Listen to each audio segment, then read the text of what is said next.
Welcome to Cologne, Germany, this city honoring a decade of hosting the world's biggest games convention, Gamescom.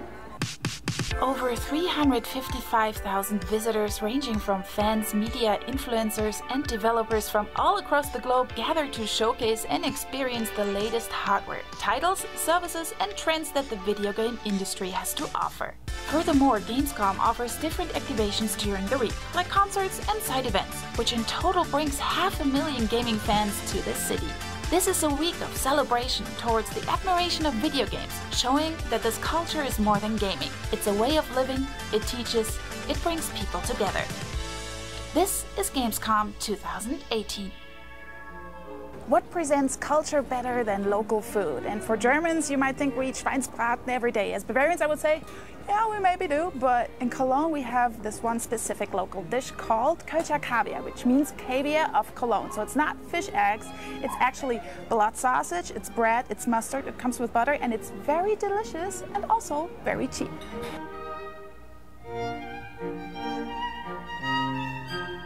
And this is Cologne. So behind me you see the Cathedral of Cologne, which goes back to the medieval times and attracts 20,000 people a day.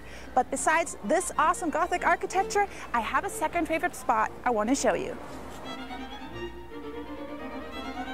So this bridge is actually not far away from the Cathedral of Cologne, and you might wonder, why are there so many locks here? So it has become a local tradition that if you want to express your love for someone, you get a lock, you get your names engraved, you put it on the fence, and it's sealed forever.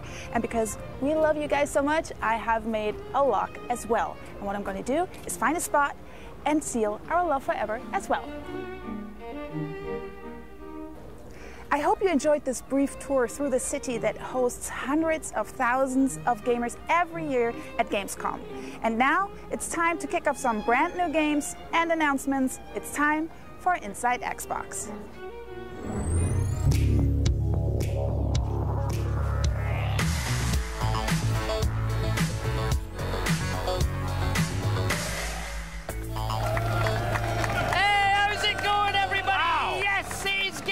Time again, and we are live from the Xbox booth right here in wonderful Cologne, Germany. Now today, select industry insiders will be hitting the floor, but tomorrow, thousands of fans and gamers will flood through this massive show floor. You can't imagine, just last year we had over 350,000 fans. It is just a massive show. It's humongous, and because it's humongous, we thought it was only right that we kick it off with an epic episode of Inside Xbox. So stick around for a stack of exclusive Xbox news, interviews, and never-before-seen stuff that's gonna blow your mind. I know, Internet, you're at it and you're trying to figure it out. You don't have to wait long. Now, if you're watching on Mixer, we've got a mix pot all ready for you with digital items for Forza and Sea of Thieves. If you're not on Mixer, it's not too late. Tune in and make sure you're signed in with your Microsoft account to get some free stuff. We like free stuff. And to bring you all of this goodness, we have rounded a platter of international hosts to serve you today. Myself, Larry here of Xbox Live's Major Nelson, Graham Boyd, AC Bongos. We have Julia Hardy, Ricari Austin, Benny Perkin, Jeff Rubenstein, and Maxi Graf. Germany's own Maxi Graf, the hometown hero. Yeah, that was a great guide to Cologne there. Did you see the little lock? What a great idea. So romantic. All right, let's jump right into it with today's first exclusive reveal.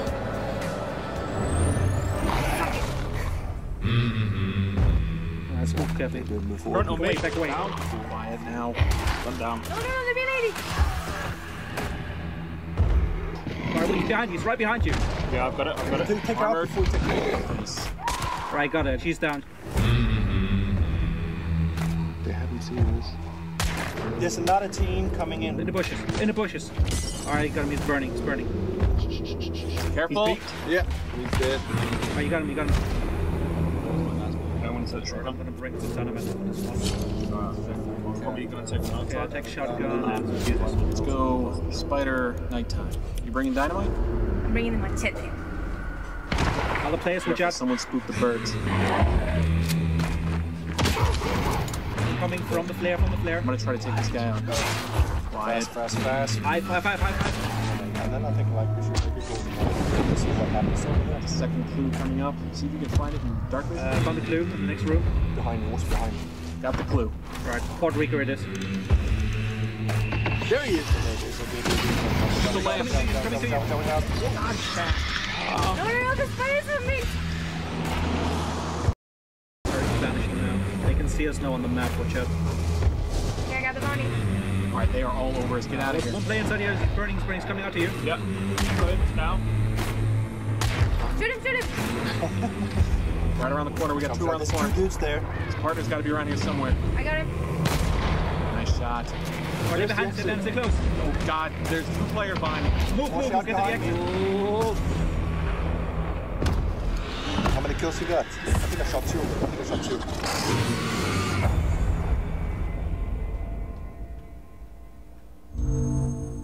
Achieved with CryEngine. Hallo und herzlich willkommen. A very warm welcome to our first guest, Fatih and Magnus from the German studio Crytek. Nice to have you guys here. Nice to be here. So what are you guys here to announce today? Well, we are happy to be here today to announce that Hunt Showdown will be coming to Xbox Game Preview. Oh yes, the trailer was beautiful. Some beautiful water features there. Do a nice bit of moonlight. It looks very sexy. Yeah, we saw actually a lot of things in the trailer. We saw PvE, we saw PvP, we saw the awesome gothic western setting. So for the people who are not like not know of Hunt Showdown, what is it all about? What Hunt is about? Yeah.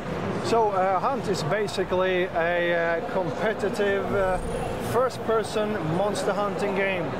So what that means is you are a bounty hunter and you kill monsters for gold. So the whole setup is like you have a map, it's about 1K map. It's a sandbox map, you can go wherever you want. All right. You can choose your playstyle and say, somewhere there's a monster on the loose. So the game is kind of, it follows like three phases, right? First off, you narrow down the boss's location. Okay. All the teams is trying to get there first. Yeah, right? okay. So you do that by finding clues. You find clues because you have a darkness within you. Okay. In our game, there's no good guys. Everybody's greedy. Like us. You think for I mean, yourself. yeah, I was gonna Everybody say. badass, man. Don't trust a thief, right? So you're a little bit of evil yourself. Now, when the monsters break through into our realm, they leave a bit of rifts in the world. So you find them, you use your power, and you make a connection to the boss. And when you do, the region shrinks. It's almost like in PUBG, except we have took it a lot further. Okay, right? Those survival games, right? So you need to do it a few times, and then you look into where. Obviously, there's a bunch of AI in the way. We have a challenging AI cast. They challenge you differently. You have a lot of tools and gears to deal with them differently, right? Yeah.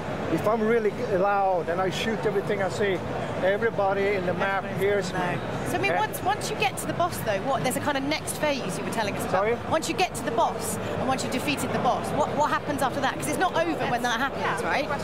Okay, so basically, the goal is to kill the boss. Yeah. Now, to get to the token, to the prize, which you're going to sell back for money, you get to banish them to hell. That's off a little timer, so the other guys get to get there also. And that's what we call the showdown.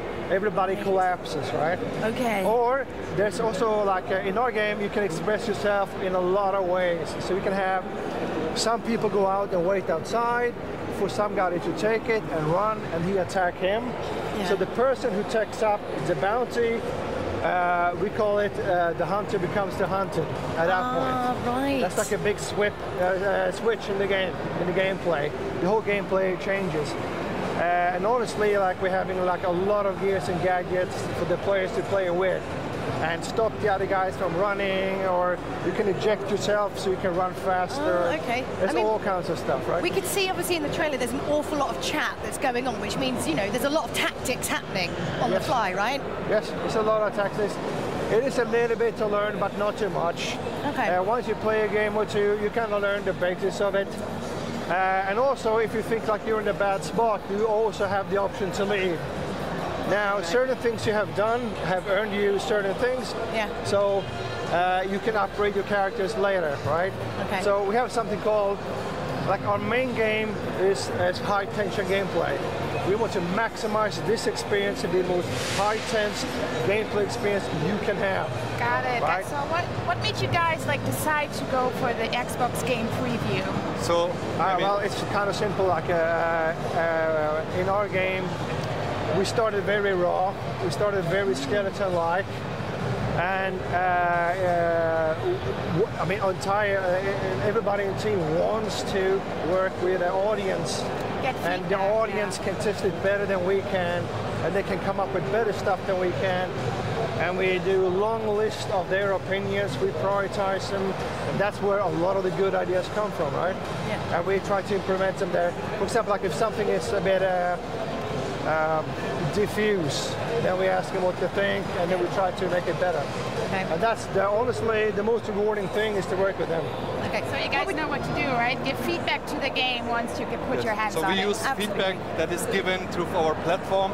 On the other hand, we use data of the players, right, to balance the game, to see what they like, how they engage with the game, and actually the feedback and the data helps us to validate the current scope of the game, but also to decide on what we will build in the future, right? That's the community involvement, and Xbox Game Preview is giving us that, giving us data as well as feedback from the users. And we're excited actually to see how Xbox gamers are going to feel about our game and how their take is on it. I'm excited. Now that I've seen that, I'm very, very excited. Well, I can't stress the stick in the ground for our game is not just shooting monsters, right? Yeah. The stick in the ground is high tension. So we have a high risk, high reward aspect. So when you're walking in our world, the entire world is made to look mysterious.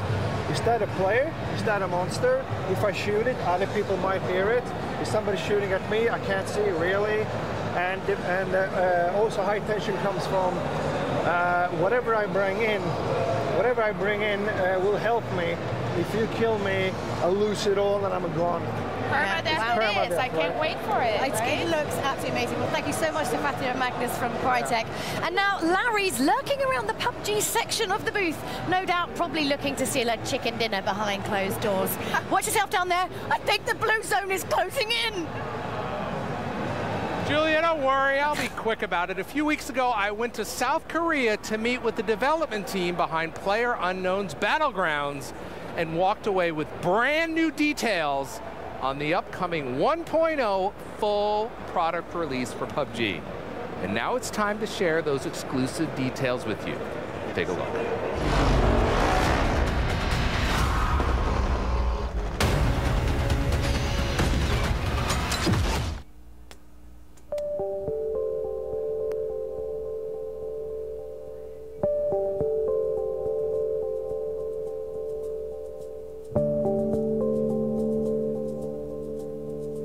Hi, it's Larry here of Xbox Live's Major Nelson. For the past 8 months, the Xbox Game Preview program has embraced a game near and dear to my heart. But let's be honest, there's been some unpredictability. Some ups and some downs. We've celebrated incredible victories, and we've had some brutal defeats. We've also had some incredible spontaneous moments that bring this game to life. I am, of course, talking about PlayerUnknown's Battlegrounds. Everywhere I look, the team is focused. They're hard at work on all facets of PUBG, poring over community feedback, testing new builds, creating brand new content. And before I interrupt that flow, I thought I'd take a minute to poke around the studio and maybe enjoy a cappuccino, make off with a little swag, including a custom level 3 helmet. Now, only available in supply crates, mind you, and you had to know the slogan for the cafeteria was going to be on point. And how about that? Perfect for a little jet lag recovery. But I didn't come all this way to PUBG Corporation in Seoul, South Korea just to poke around the studio. I wanted to know about the journey. From a little-known Battle Royale experiment a year and a half ago to global phenomenon, and then on to Xbox Game Preview, and just around the corner, 1.0 for Xbox One. It's been an incredible journey for the team and for the fans. And where better to start than the very beginning? Mark?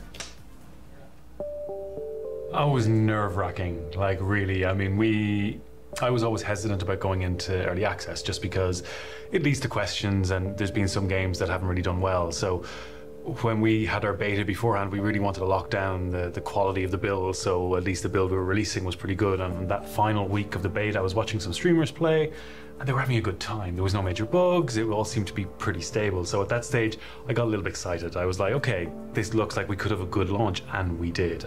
저희가 기대했던 거에 몇 배가 되게 되니까 이 서버가 버티지를 못하는 거예요. 처음 오픈할 때 두려움, 뭐 기대, 뭐 이런 섞여 있는 감정이었던 것 같아요. I'm like almost speechless just even thinking about that moment.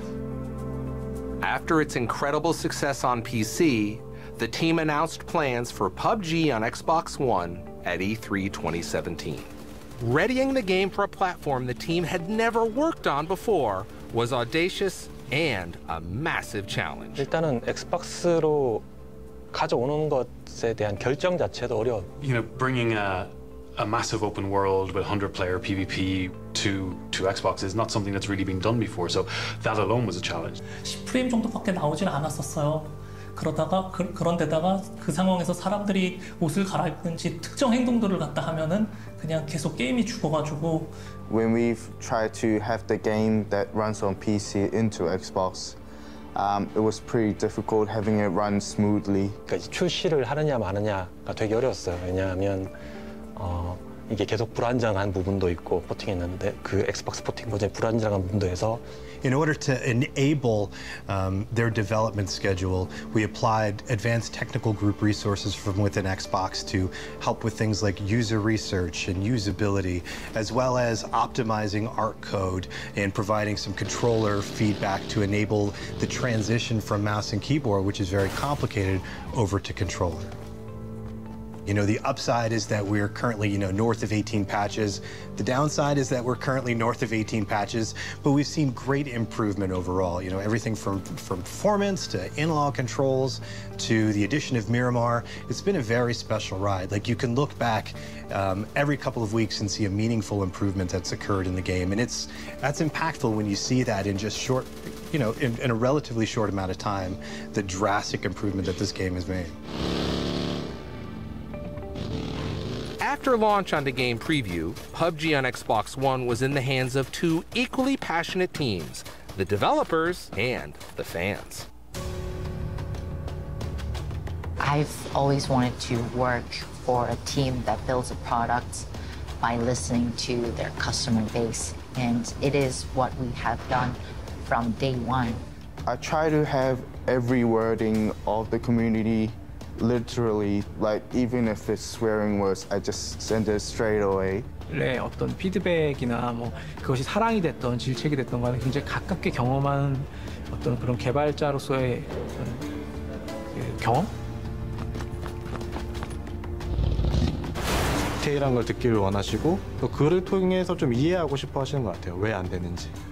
좋은 피드백, 나쁜 피드백, 중립적인 피드백, 뭐 되게 좋은 의견들 이런 걸 다 수집해서 리포트를 수집해서 보거든요. So we know if we're on the right path, and it has accelerated our development. 긍정적인 영향을 끼치죠. 예. 유저 피드백을 확인하고 그들의 의견을 듣는 것 자체는 거의 온라인 게임에서 필수적인 요소 같아요. 예. Like, why wouldn't you want to build something that your customers want to see? It's so rewarding when you see players go, oh, I provided that feedback, I wanted to see that feature in PUBG, and now they worked to implement that in the game. That's really cool. And we've got a great roadmap that continues to deliver against our promise of a 1.0 experience. Rapidly iterating PUBG and Xbox game preview with the fans is all leading to its 1.0 full product release on September 4th. Of course, the launch for 1.0 is just another different beginning. You know, it doesn't mean development stops. You know, it means that we we consider the game more or less feature complete. 저희 게임 자체가 배틀그라운드라는 게임 자체가 온라인 게임이기 때문에 뭐 이걸로 끝나는 건 아니고 계속적으로 업그레이드가 되어 갈 텐데, 하여튼 요 단계를 거치면서 어쨌든 그래도 기본은 됐다. PC의 콘텐츠들이 가능한 가장 빠른 시간 내에 엑스박스 유저분들도 즐길 수 있도록 저희가 노력을 많이 하겠습니다. We're really looking forward to things like custom matches and Sandhawk, all creating this, larger PUBG experience that we feel really delivers against the promise that was made in December. In addition to a significantly improved overall experience for 1.0, new and existing players can look forward to playing the Sandhawk map, the ability to configure custom matches including War Mode, and of course, achievements, which will carry over from the Xbox game preview period. It's gonna feel like a different game if you wanna compare it to December and 1.0. The dedication of the PUBG team is on display everywhere in the studio. But sometimes you need to just play. You have to remind yourself of what you're working so hard for. That's why every Friday, the team takes part in what they term simply Play Day. Whether they're testing a new map, set of features, or brand new content on Xbox, PC, or mobile, you can feel the team shake off the stresses of development and settle in for some good, old-fashioned winner-winner chicken dinner competition. Whether it's the art team, console team, testers, or human resources, the battle royale begins. Soon, defeated teammates are gathering around their favorite dev, rooting them on. Screams, laughter, joy, and catastrophe. It's all there. You know, I'm thinking of taking this Playday thing back home to Xbox. It's been a tremendous pleasure to see the team and see the passion for the game and dedication to its community on full display. For the last 6 months, PUBG has been my go-to respite after a long day. I've played it more than any other game. It's about the moments, indelible memories that you brag or commiserate about with your friends. Sometimes it's the thrill of securing a hard-fought supply crate or ambushing some poor soul who thinks they found safety from a rival squad. It could be the raw tension and dread that spring from something as mundane as footsteps crunching the gravel outside, or a door opening in a building I was sure I cleared. Or maybe it's the hilarity of a motorcycle biting it in a burst of high-speed overconfidence. Or, more rarely in my case than I'd like to admit, it is the sheer joyous adrenaline of victory, earned in the crucible of the final blue zone, against a desperate enemy eager for their own taste of chicken dinner. Few things in gaming taste sweeter. The allure of PUBG is in its unpredictability. Every drop is a fresh new adventure. And so, whether falling gently with my parachute or falling gently into a quick nap with the hard-working team at PUBG, I'm confident I'm in great hands, and I can only dream of one thing.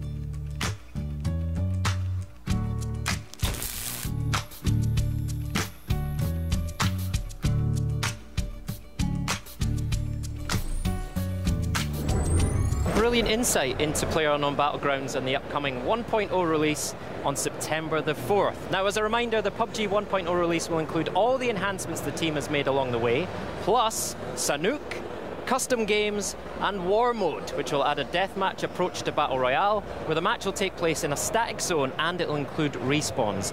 And that is not all the PUBG goodness we have. Oh no! I am here with Bree White to talk about some brand new Xbox controllers, starting with this drop-dead gorgeous special edition PUBG controller. How you doing, Bree?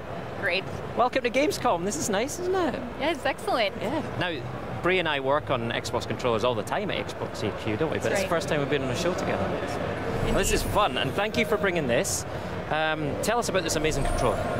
So this is the Xbox Wireless Controller, PlayerUnknown's Battlegrounds, limited edition. It's available for pre-order today, and will be shipping worldwide in October. Fantastic. So look at this, exclusive for Inside Xbox, the first time in the world anyone's seeing this. And the best thing is you can pre-order it right now. But, you know, tell us about all the details on here, Bree, because this is a beautiful controller. Okay. In the back, you'll see a digital camo. On the left thumbstick, you've got a blue circle. Right, so that's like the blue zone closing in on your thumb. Exactly. Nice. And then on the right thumbstick, you've got a sight scope. Right. On the back, there's the PUBG logo. And then here on the right trigger, is an X, which is iconic of where the concept of Battle Royale started. Okay, so that's like you Xing out all your competitors in a Battle Royale match, right? Right. Good. And then for the first time ever, we've put grips on our triggers. Nice, yeah, these are really cool. So this is the first time we've had these on a Xbox controller before. Trigger grips on the top of the right trigger and left trigger. So when your fingers are getting sweaty, when you're getting right down to that chicken dinner, you get a little bit of extra grip on there, right? It's really cool. And I love the silver effect on the D-pad here. It's got kind of a bit of a rugged approach there, right? Looks great. Thank you, Brie. That's awesome. Now, I hear you've been cooking up something else in Xbox Design Lab, yeah? That's right. Let's take a look.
Alright, and I had my chance to design a couple of my own controllers with the new Xbox Design Lab options. You can see them here. This is my fall 2018 capsule collection.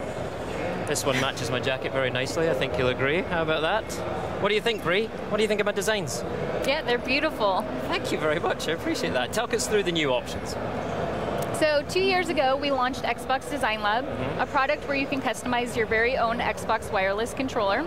Last year, we brought you metallic finishes, rubberized grips in a few new colors, as well as shipping to over 20 European countries. This year, I'm excited to share that we have 5 new camouflage options and 5 new shadow options. All right, yeah, and we can have a closer look at them here as well. So this is the new desert camo option, right? First time we've had desert camo on an Xbox controller? Exactly. There you go. So I put some metallic D-pad, red metallic triggers on there. I've got the rubberized grips on the back here, if you can see that, because I love my rubberized grips. Yeah, and it looks awesome. Of course, I've got my engraving on here as well. Yeah, your gamer tag. Engraving. Yeah, AC Bong's on there, so no one else can use it. And here's the shadow. So why did we bring shadow options to Xbox Design Lab? We found fans really love the matte black that fades to a bright metallic, and so we added these 5 colors so that people can customize the rest of their controller however they want. Absolutely, and I've kept mine pretty subtle, kind of kept the same color scheme, got the nice blue metallic trigger buttons. But of course with Xbox Design Lab, you can do whatever you want. You can go as wild as you want, and I'm sure we'll see some amazing designs. Hi, Brie. Thank you very much, and thank you for the kind words about my designs. Yeah, one more thing. If you want to order one or design one today, you can go to xbox.com/Xbox Design Lab. And don't we have a time-limited exclusive as well with the Shadow series? Yes, there's a silver Shadow controller just like this that is available just now through September 30th. All right, okay, so check that out on Xbox Design Lab, those new Shadow and Camo options. And now, for something completely different. Benny's going to take us on a journey back in time.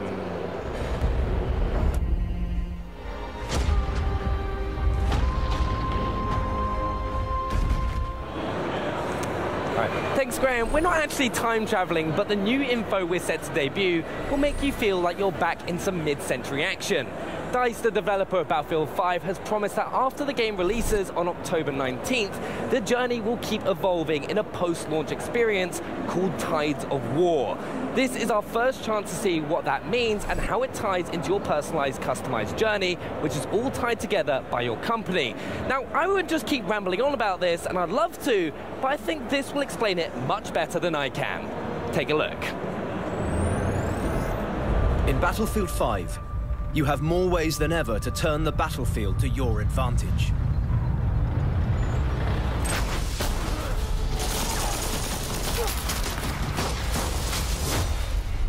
It all starts with your company, your personalized unit of soldiers, weapons, and vehicles. More than ever, playing as a squad is key to success in Battlefield 5, so make sure to collect all the tools and gear you need to win the battle. We are bringing more depth to our known classes with the introduction of combat roles. The recon can specialize in long-range shooting, spotting or stealth. The assaults become versatile in how they engage the enemy. The medics have more ways to keep their squad alive. And the support can now provide backup with new attrition and fortification systems. For the first time in Battlefield, each combat role has a unique loadout and unique abilities. And over time, you will get access to more combat roles.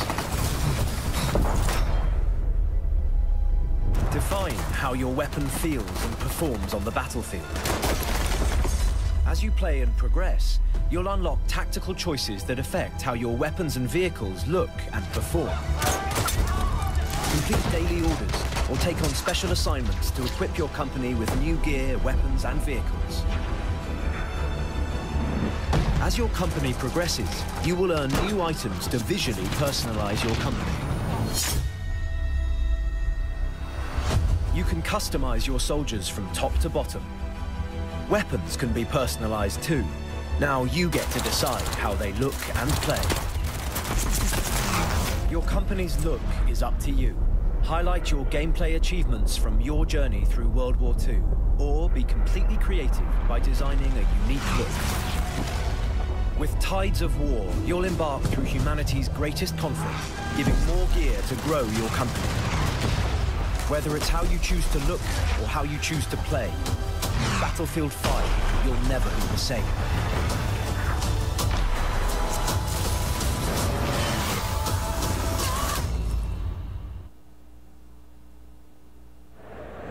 The sheer breadth of customization in Battlefield 5 is staggering, but we're not quite done with the reveals, and what better way to celebrate Battlefield 5 than with not one, not two, but 3 different bundles. First, we have the Xbox One S and Xbox One X 1 terabyte Battlefield 5 bundles, which will include a code for Battlefield 5 Deluxe Edition, a 1-month trial of Xbox Game Pass, and 14-day Xbox Live Gold trial. And finally, feast your eyes on this. The Xbox One X 1 terabyte Gold Rush Special Edition Battlefield 5 bundle. As you can see, it features a unique dark grey gold design where the gold relates to heroism and the bullet casings and artillery shells, with the grey representing the weapons in Battlefield 5. It will also include a matching grey controller, which looks awesome, and then we'll include a code for the Battlefield 5 Deluxe Edition, plus a code for Battlefield 1943 as a bonus. It'll also include a 1-month Xbox Game Pass trial, 14-day Xbox Live Gold trial, and 1 month of EA Access. Experience the Tides of War with your company starting on October 11th for EA Access members, October 16th for Battlefield 5 Deluxe Edition Early Enlister Access, and October 19th for the Battlefield 5 Standard Edition. Now over to Jeff and Ricari, who will do their best to survive the State of Decay 2 interview.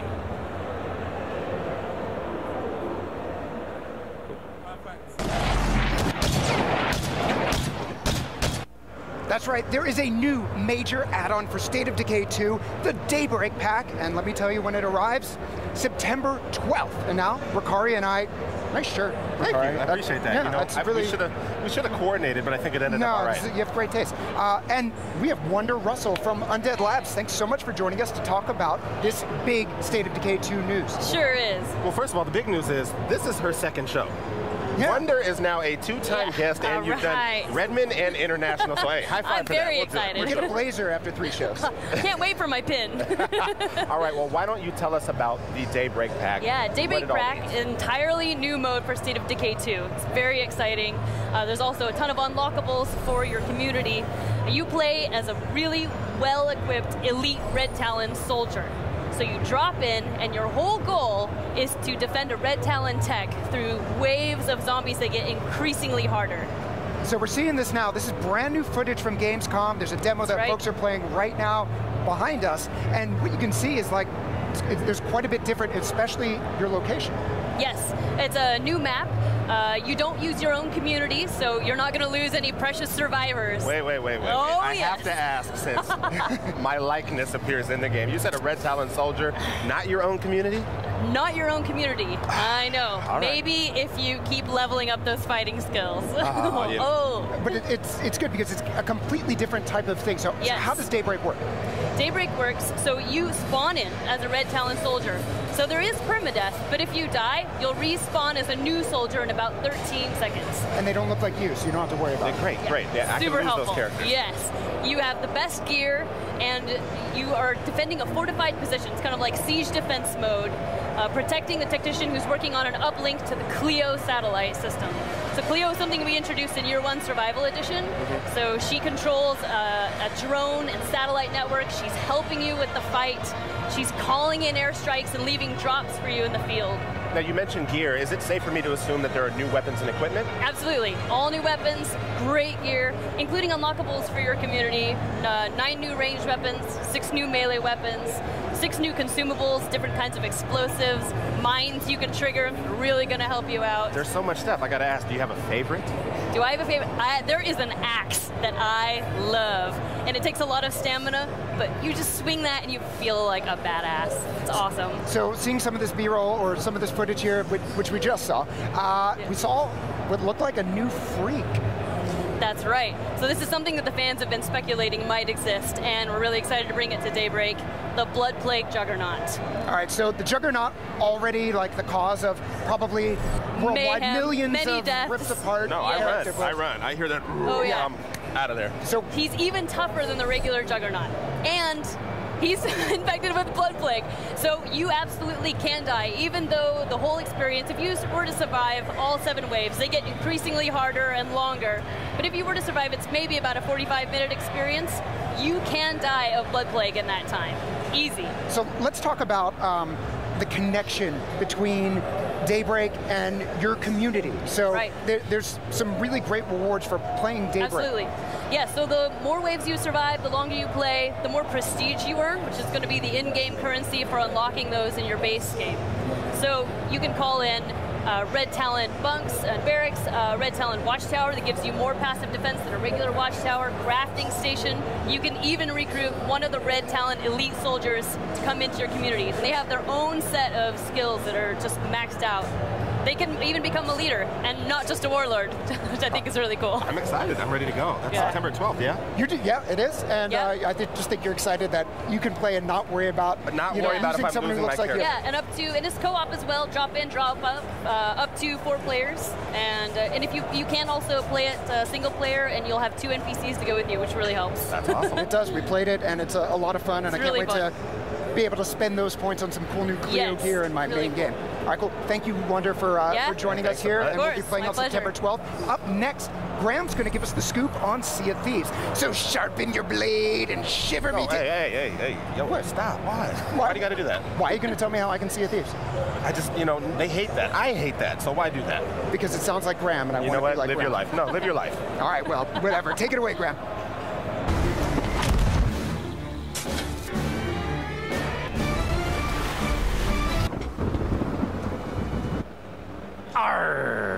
I think you're quite right, Jeff. Don't let Ricari tell you what to do. Hey everyone, I'm here with Joe Neat, executive producer at Rare. Joe, how are you, mate? I'm very, very well indeed, yes. Welcome back to Gamescom. It's one of my favourite shows. All the fans, best, meeting people, it's amazing. The energy is incredible, and the scale, right? It's so huge. Do you know what? It's funny you say that. It's been nice just hanging out with you for the last 15 minutes because there's so many Sea of Thieves fans have just come up to you and wanted to talk about the game. It's awesome. It's great, isn't it? Asking when we're putting fishing in, like that seems to be the common question. But so what's the answer?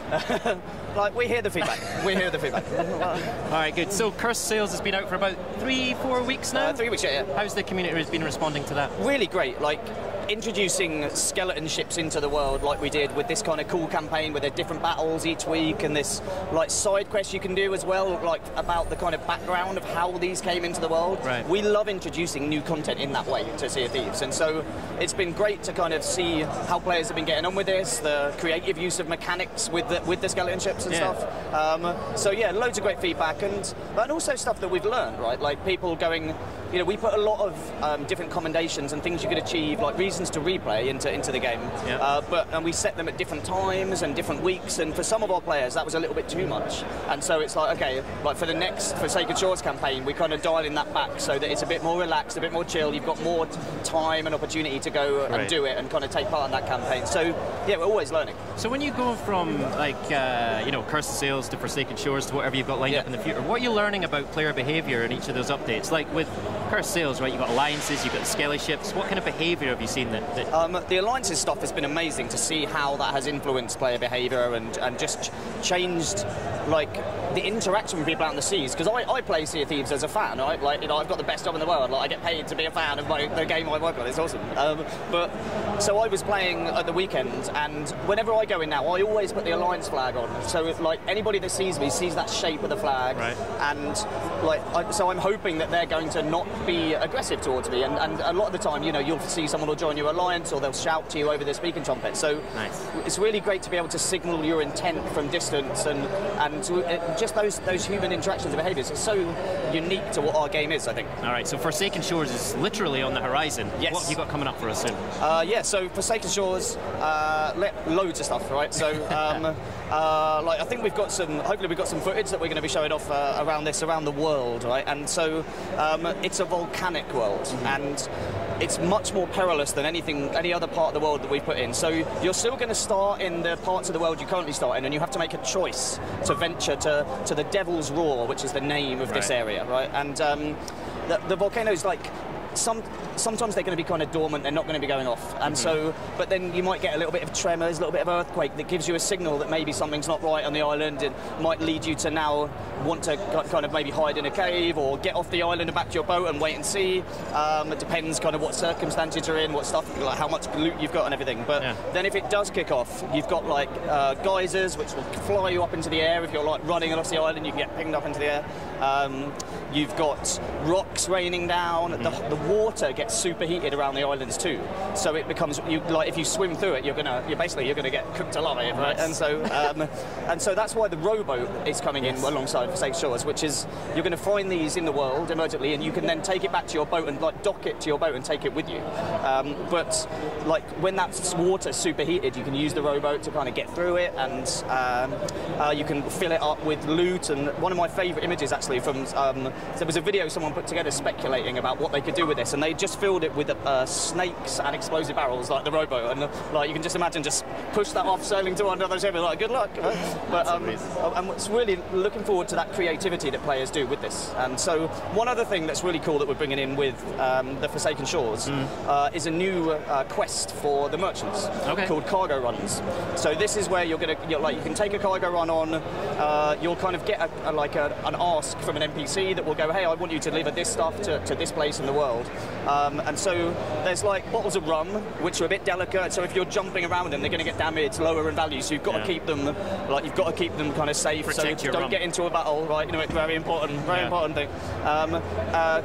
Like cloth, expensive cloth, which you can't really get wet. If you get it wet, it reduces in value. So again, don't leave it on the top of the boat in a storm, but don't put it on the bottom, because if the water starts filling up. And then plants as well. So if you're taking plants across the world, you want to keep them wet so that they stay kind of healthy. So maybe you want to fill up the bottom deck of your boat and then just put the plants down there, like by, you know, taking some damage and then repairing it and not bailing.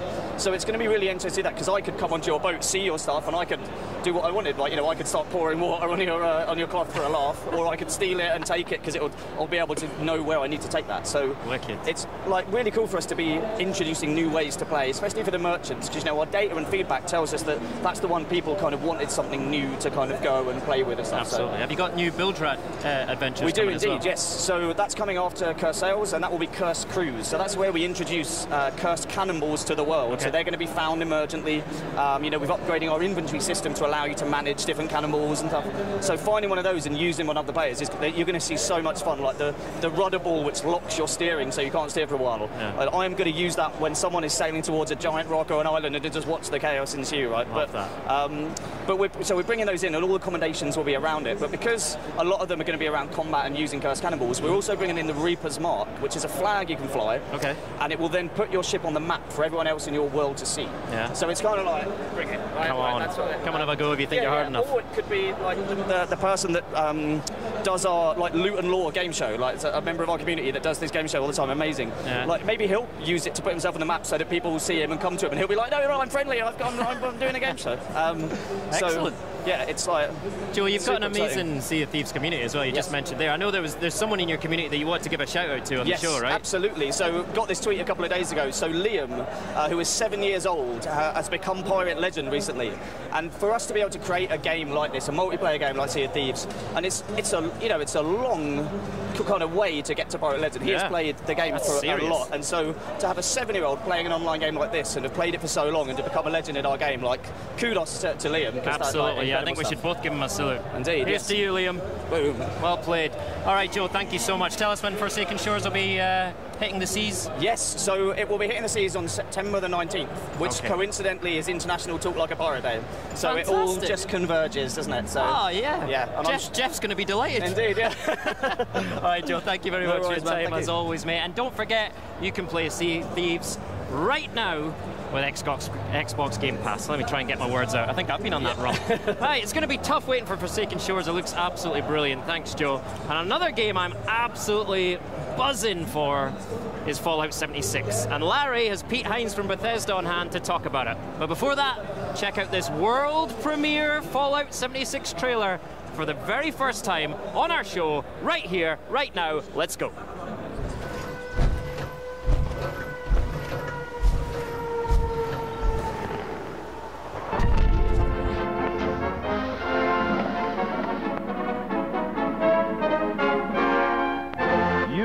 Will emerge.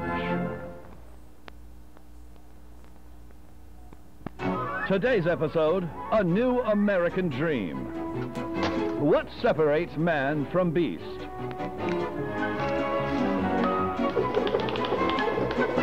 No, it's not his ability to tap dance. It is his desire to build. After thermonuclear war, man's towering industrial marvels may no longer stretch to the heavens. It then falls on you and the ingenuity of your fellows to rebuild the America we hold dear. Get started with Camps, the construction and assembly mobile platform. It's the workbench of tomorrow. Once established, your camp will not only provide you with much-needed shelter, but also the means to satisfy your hunger, quench your thirst, and even treat infection. The essential pillars of survival. Expand your camp by scavenging resources or mining raw materials the old-fashioned way.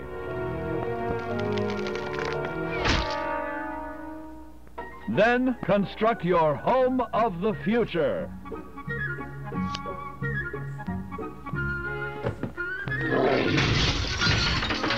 If your first home site is undesirable, use your handy camp to move it to a better location.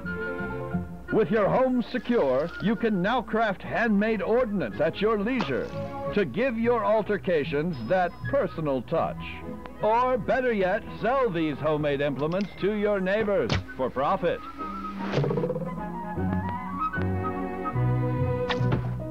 Remember, capitalism. It's the only thing keeping us from being communists. The world may have ended, but keeping up with the Joneses has not. Use those hard-earned profits to upgrade your dwelling. When your home looks important, you are important.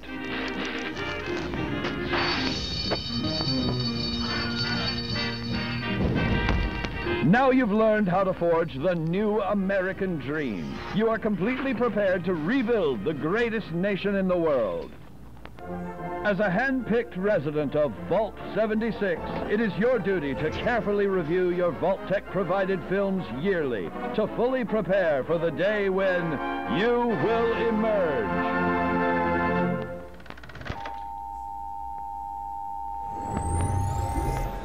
All right, now I'm joined by Pete Hines, this guy. Pete, Great to see you, man. Great to see you. Happy Gamescom. It is a great Gamescom. We are here. You guys are in a booth right behind us. I don't know if you can see it. How many Vault Boys can we get in one shot? 1, 2, 3, 4, 5, 6. I don't even. There's one over there too. I don't even. Pete comes with a bunch of Vault Boys. Now, Pete, I want you to tell us about the new camp system. Well, folks are going to be familiar with building settlements in Fallout 4. Hey, dude, how's it going? Good to see you. Looking good. Folks are familiar with settlement building in Fallout 4. The camp takes the idea and expands it. So the idea of the camp is it's a way to build settlements. You have much more freedom in terms of where you can put it. But it's movable. Right. So anytime you set one down, if you pick a different spot and like, you know what, I want to move my camp here, it'll cost you some camps to do it, caps, but you can take your camp and relocate it anywhere you want. Now, this is entirely optional, so you can make the game about building. We can see some of the things here, right? Right, and a lot of this will look familiar, like I can build structures, I can build furniture, there's a lot more stuff you can do now. I can build defenses, so I can put down turrets or mortars. Right. But the idea is now it moves as opposed to being in one spot, but it's still optional. If you want to spend the game roaming around and exploring locations, you can, but you can also decide, I want to build my own workshops, I want to have a place where I can build at my camp as opposed to finding ones out in the world. So it takes a lot of what we've known from some of the work you guys did with Fallout 4 and really, no pun intended, builds on it. Yeah, well, and again, this time around, because the game is online and every character is another player, you can do that building with other folks. So it's not just you building in your settlement, you can have other folks building around you. There's some even larger settlements where you can build cooperatively. So it is a theme of the game. You know, the whole idea of Vault 76 was the folks that were going to rebuild the world, but you do as much or as little of that as you want, just like you can play by yourself or with others, depending on how you want to play. What are you guys showing here at Gamescom? We're showing sort of a mix, a recap of all the stuff that we showed at E3, that we showed at QuakeCon last week as part of Todd's panel. You know, we talked a little bit about the character system and perk cards and how perk cards work in terms of changing your loadout. Basically just making sure folks understand how the game works. Look, at the end of the day, it's still a role-playing game in a massive world. You know, the big difference is you can now play it with other people and have that a shared experience that folks have said for so long, boy, I wish I could play at Bethesda Game Studios, but like with my friends or my family. Now, you know, there's no shortage of me coming to you with feature requests, and I'll call Todd up as well. I want to play a Deathclaw. Well, we'll add it to the list. How about a Deathclaw costume? Can we at least start there and move to actual Deathclaw? Fair. You guys, is that close enough? We'll go into that. Now, I'm really excited because you have a beta coming up, or as they say in Europe, a beta. A beta. So what can you tell us about? It's going to be in October. Yep. It's coming to the Xbox One first. Yep. And all you have to do to be eligible is pre-order the game. And you're ready to go. If you pre-order it digitally through Microsoft, you literally need to do nothing else. You'll be set up. If you order through any retailer or wherever you like to buy games, they will give you a code and walk you through the process on how to sign up. But that's it. And you'll be the first folks in the world to play Fallout 76. Now, if you really want to get your Fallout on, you can do it right now with Game Pass. Right. Fallout 4 is in Game Pass. So we talked about this earlier in the show. You can get 2 months for $2. I don't know $2. I don't even know what that is in euros, but probably it's something. Probably two. But you can actually go and download Fallout 4 right now and play it. Right.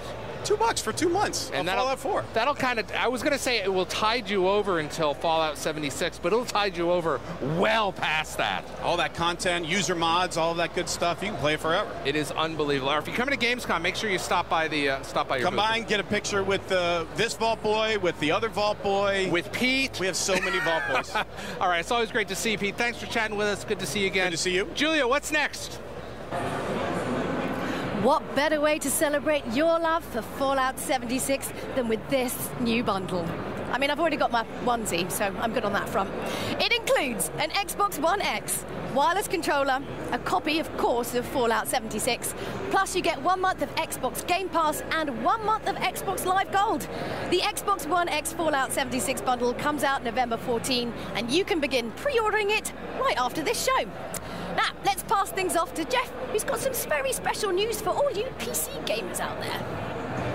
That's right, Julia. There's lots of big Xbox news here at Gamescom, but we've got news for you PC gamers too, with our announcement that 5 great games will be available soon on Steam and on PC Disc.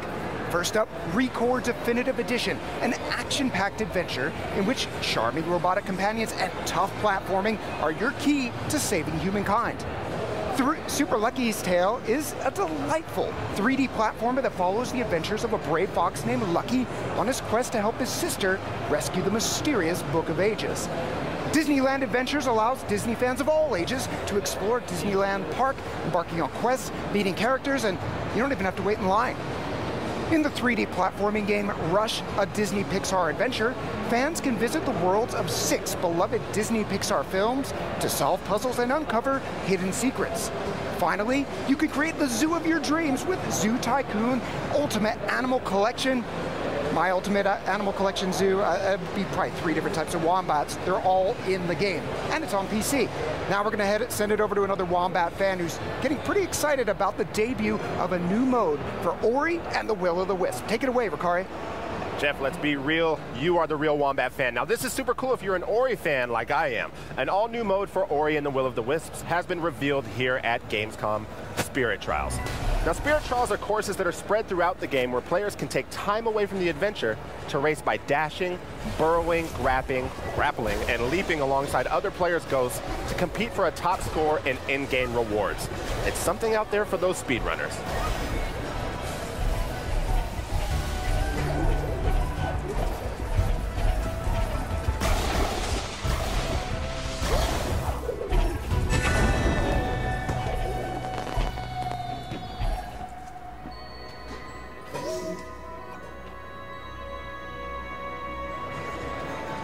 All right, now Metro Exodus set the gaming world on fire when it was announced a year ago, and now the team is ready to reveal even more. Can you say brand new level?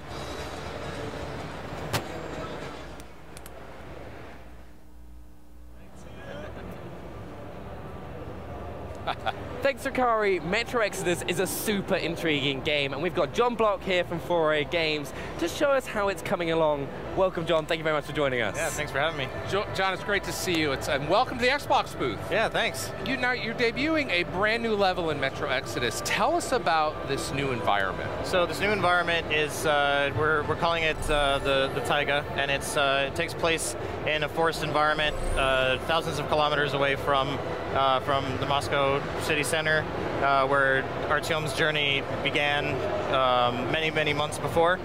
This takes place in autumn. Okay. And you know, the game takes place over the course of a year, and you see all 4 seasons. So this is actually pretty far along in the game already at this point. Okay.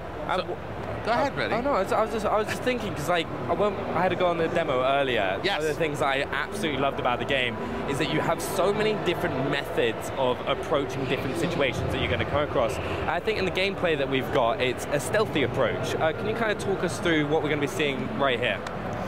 So you can play Metro Exodus many different ways. You can play, you know, full, you know, guns blazing, or you can take a stealth approach. The game tends to encourage that because it does become very difficult when you go, you know, all out, because it is a survival game. Ammunition is scarce, resources are scarce, but we've added a lot of you know, elements to the AI and stealth functionality of the game to make it a lot more robust this time around. We've worked a lot on communication for AI so that it's a lot easier to understand what they're doing, without it being overt, without, you know, bringing in HUD elements that are unnecessary, which is something that's kind of a staple of the series. We like to you know, really let you immerse yourself in the game and feel the realism of everything that we're trying to allow you to experience. And so a lot of these things come together. We've tried to like really build on that this time around to provide a lot more of a dynamic experience where you can adapt the way that you approach a scenario, and the game adapts to how you're you know, approaching, depending on what you're doing, what the AI sees you doing, and you're able to kind of change that on the fly. Now we've seen some factions here, but it's not just other factions you have to worry about. You've got some vicious animal encounters as well, right? Yeah. So one of the things that we teased at our announce, you know, last year at E3. I remember that was from this level. Right. And we had the bear that comes out at the end, and he's back. He's in this level. He's scared. And, yeah. The hell out of me. And he's one of the creatures. He's you know, in this level that you know, the player is going to have to encounter. And there's also, I think, you know, at some point here you'll see some there's some wolves. There's a wolf. Yeah. There's some mutated wolves that you'll have to fight off. there's a bunch of new humans that you'll come across in this level, just like any of the other environments. We have so many new societies for you to encounter. That's one of the things. How are those human interactions going to go? Because there's going to be multiple factions. Are there going to be factions that you can ally with? Well, some factions are going to be just pure evil, as you would expect. Bandits are probably just nefarious people that are out for no good. Yeah, right. But some might not be. Some might be neutral. Some will react depending on how you act upon them as well. Yeah. So the game kind of adapts to how you play, because we really want you to feel like you are entering the shoes of Artyom, the main character, and assuming that role and deciding what type of person he is. Right, fantastic. John, it looks amazing. It's like a world I want to go into and live, and sounds like it's going to be a little bit of a challenge. Yeah. All right, you can pre-order Metro Exodus ahead of its release on February 22nd, 2019, and Xbox Game Pass subscribers, you can play Metro Last Light right now. And just when you thought you couldn't eat another bite of gaming goodness, here comes another course. In a few minutes, we're going to unveil the never-before-seen gameplay trailer for Devil May Cry 5 and talk to the team behind the game. But first, Life is Strange 2 has finally graduated from teasing us to a full-on game trailer. I have no idea where we are. Feels like we're walking nowhere.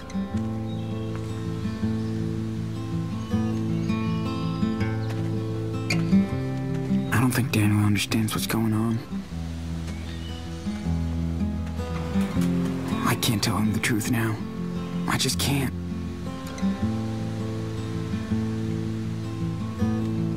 How am I supposed to take care of us out here?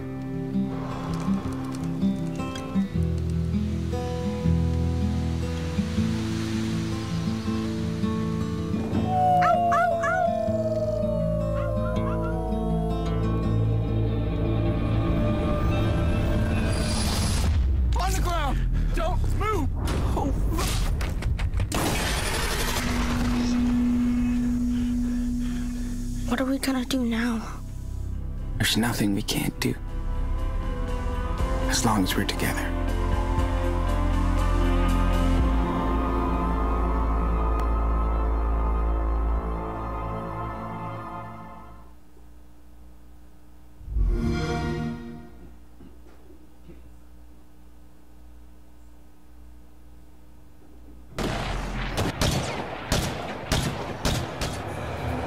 Is this the first time that the date? Right, and the date as well?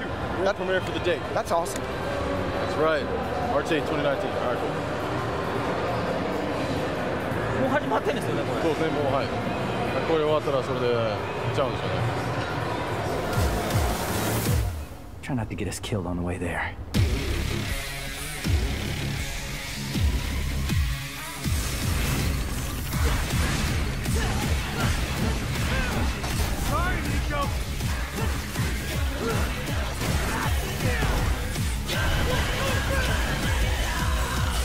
Take your time.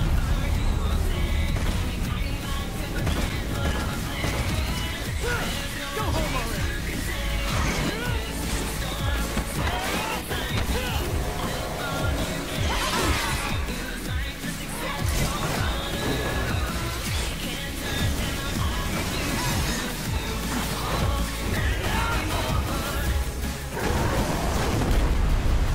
Hey, do you do parties?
Perfect timing.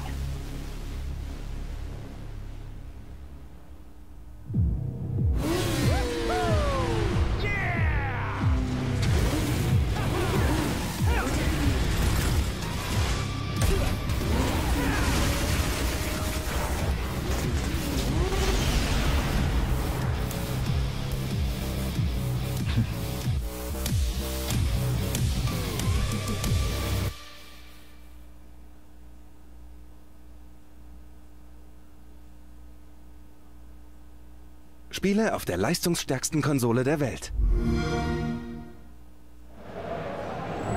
All right, there you go. Devil May Cry 5 confirmed.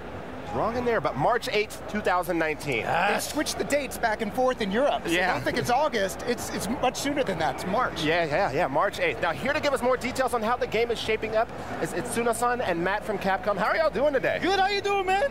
You know what? I got to match your excitement, so I'm doing that great. I am doing that great. People are finally getting a chance to play the game here at Gamescom for the first time. We did yesterday. We did. If there's a better demo here at Gamescom, I mean, no disrespect to anything that we've seen before, but I'd be very impressed if there's something better here. Look, we really appreciate it. We are super excited. It's been amazing all day long. It's been the longest line from what I can tell, and it's just such an honor to have so many people excited about the game, you know? So let's talk about the game.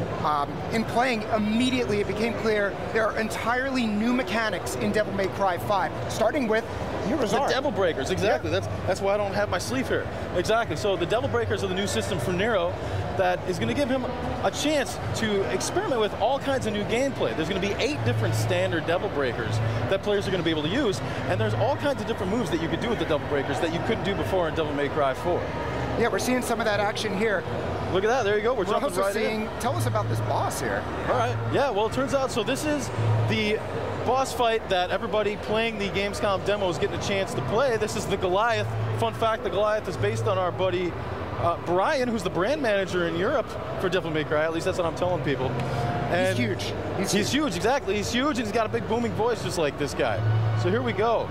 Already, we're starting with this, right? Itano-san. Yeah.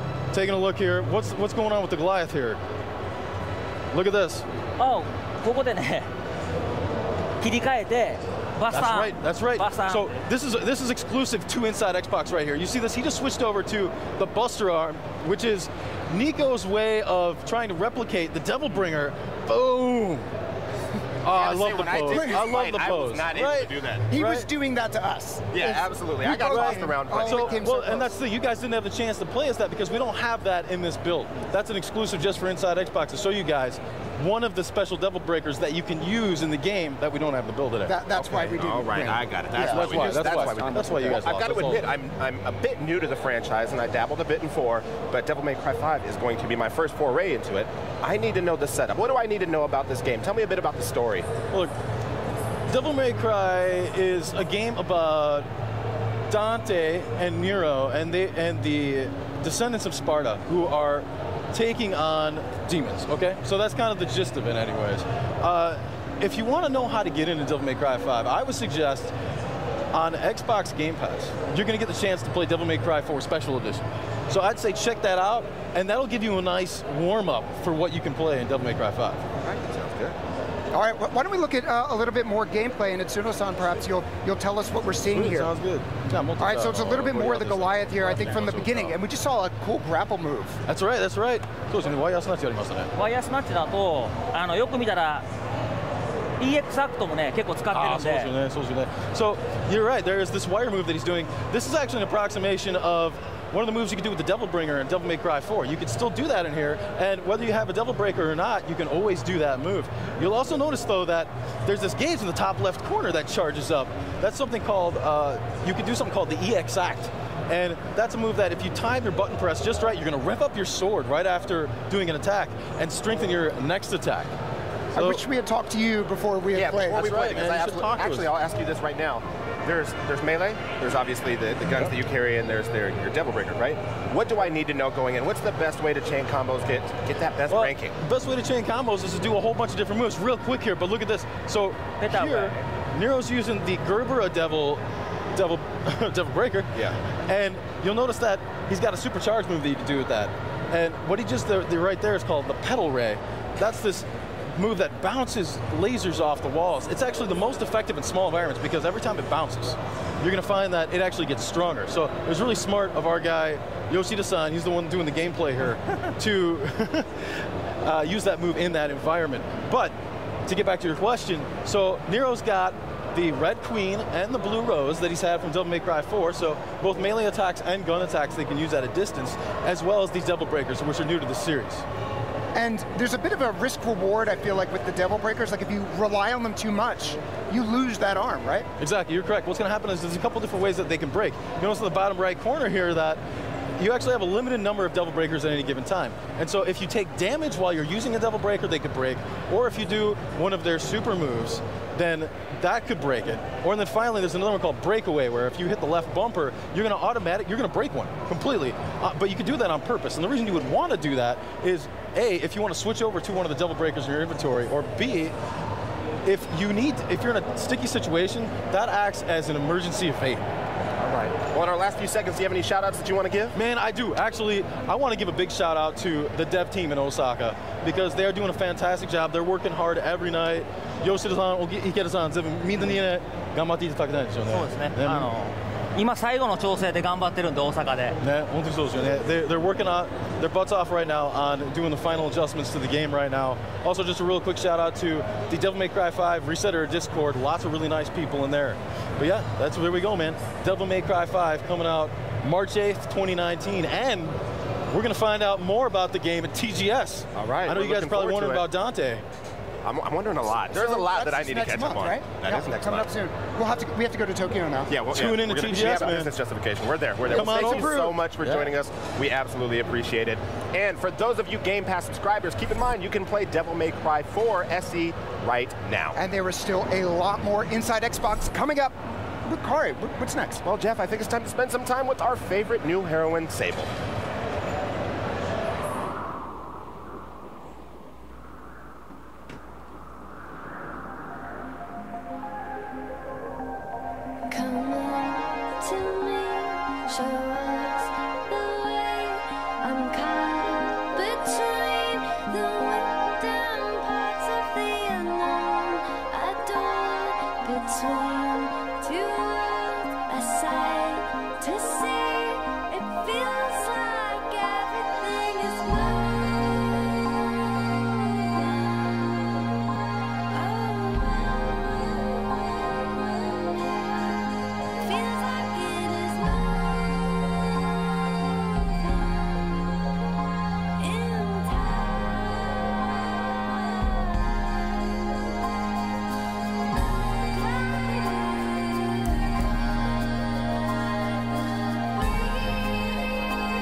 It's called Sable, and it's like nothing else. If you're a fan of Studio Ghibli and 1980s European comics, then this game will feel both wonderfully familiar and absolutely unique. So Gregorius is here from Raw Fury to tell us a little bit more about the game. So how you doing, Greg? You all right? Yeah, not bad, not bad. Glad to be here at Gamescom. I mean, the art style is incredibly beautiful. Kind of reminds me of sort of early, not the movie Tintin, but the early kind of Tintin cartoons. Was that intentional? Yeah, we were massively inspired by the clear line style of European comics, specifically Mobius, Tintin, and I mean, those stuff look great in kind of frames, but we had to animate it and bring it to life, so then we kind of looked at more Japanese animation, Studio Ghibli, Akira, and like just all sorts of anime, I guess, just to try and bring that stuff to life and make something so stylized feel like it really has a spirit and a soul. So I suppose obviously the thing that will draw you into that, of course, is the character. Tell us a little bit about the main protagonist, Sable. Yeah, Sable is this young girl. She's leaving her clan for the first time, and it's kind of, she's going on a rite of passage. So it's kind of like a gap year, but like a bit better than just going to Thailand. Yeah, yeah, a bit better than Thailand, or maybe worse. You're kind of in a desert and you're. I don't know. I feel like you'd learn more about yourself than by not going to Thailand. Yeah. Anyway, True. I digress. Yeah. Carry on. Well, she has a hover bike, which is pretty cool. I'd like a hover bike to drive around the desert with, but she's leaving her clan and she's basically going out to learn about the world, learn about herself, and kind of discover what's out there. Like, we really want to make everything about the game feel like it has a sense of wonder, a sense of mystery, and something to discover. Something special then, people kind of naturally discover stuff, right? Yeah. Yeah, so that's exactly my kind of game. You've got quite an eclectic team working with you on table. Tell us a little bit about the guys behind it, and of course the amazing music as well. Yeah, so on the music side, we have Japanese Breakfast involved. She's a fantastic artist, super excited to be working with her. We have Meg Jayanth writing for us. She wrote 80 Days. Martin Falle, he's doing the sound design. And Micah, who's doing our animation. And then Daniel and I, my business partner, we are kind of the core team members, and we work in a shed, so hence the name Shedworks. Shedworks. I wondered where that was. Yeah, and yeah, it's great. It's really nice. Like, it's really personal. We're making something that I think we are like hoping is an expression of this team. We have a lot of like nomads in our team, so the two of us work in a shed, but Michelle, Japanese Breakfast, she's kind of writing the music, and the two of us as she's traveling around the world. Meg is constantly between Bangalore and London, and yeah, it's really exciting. It's kind of like a millennial kind of like Jack Kerouac on the road, and it feels like the team is very much like that, and the game is like that. Yeah. A little bit. Yeah, I think, you know, it's really exciting to just make something that is an expression of us, and something that, yeah, like I said, is personal, is telling a story that we're making. We're not, you know, we're not procedurally generating a narrative or anything. We're trying to tell everyone about this specific character and what she's about. Yeah, and obviously it's like, you know, as you play, you're putting yourself into that story and how you play, basically. Yeah. I'm sold. I think it's beautiful. Can you tell everyone when it's going to be coming out? Yeah, late 2019 we're saying at the moment. That's very generic. I was hoping for something a bit more specific, yeah, Greg, sorry. but all right, fine, I'll deal with that. Anyway, while we're talking about unique experiences, gamers in the US this summer played Halo Fireteam at Fireteam Raven at Dave & Buster's. This is a massive arcade setup that's truly incredible and is coming soon to the UK, Australia, Middle East, Canada and China, but mainly UK, that's great. So here's a look behind the scenes at Halo Fireteam Raven.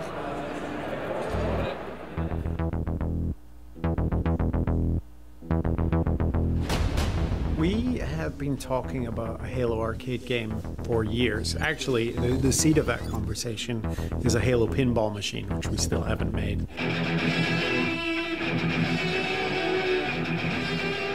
So the idea has always been knocking around in the back of our heads. Just what would it mean to take Halo out of sort of the console and PC world and bring it, I guess, out into the wild? I want to say I approached Microsoft about working on a Halo arcade game probably 6 years ago.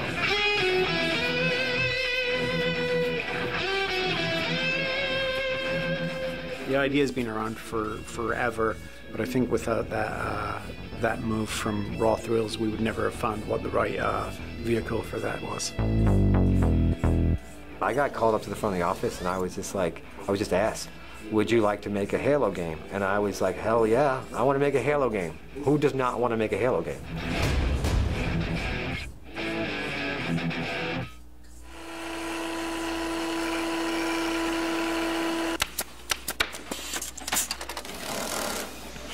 Number one thing that Raw Thrills and Play Mechanics pride ourselves on is that we are arcade game makers. We understand arcade games. Our company creates games from concept through software, hardware, mechanical, and then all the way to manufacture. An arcade game is a physical, big game that sits in a location. And to do that, it takes lots of people and lots of different types of work and effort to get us to that point. See, normally I'm doing software, which is mainly what I do. This is what the actual camera is going to look like? And software starts first, right? So in software, we come up with the imagery of the game. This is our G7 engine. The ideas of the game, the tempo and the pace of the game. What are the sort of key elements that the gameplay is going to be. Yeah, there's the impact. There's nothing we can do. You know, we put a lot of effort into capturing all the little details of Halo. So I am currently creating the effects for the Scarab in our engine. It's all recreated from scratch. And it takes us a lot of effort to capture, to create it, so that the players, specifically the fans, can appreciate, you know, that we are really trying to give them a true Halo experience. Captain Keyes. Good to see you, Master Chief. Set in the same time frame as Halo Combat Evolved. I'm initiating Cold Protocol Article 2. We're abandoning the Autumn. Captain Keyes is placing the Pillar of Autumn in Combat Alert Alpha. And we follow Fire Team Raven. That ends up, they are on the Pillar of Autumn. And the fire team obviously made perfect sense. So we're really an offshoot team that's fighting a big battle just to support Master Chief. Covenant forces are moving in on the Pillar of Autumn wreckage. Let's help push them back, Raven.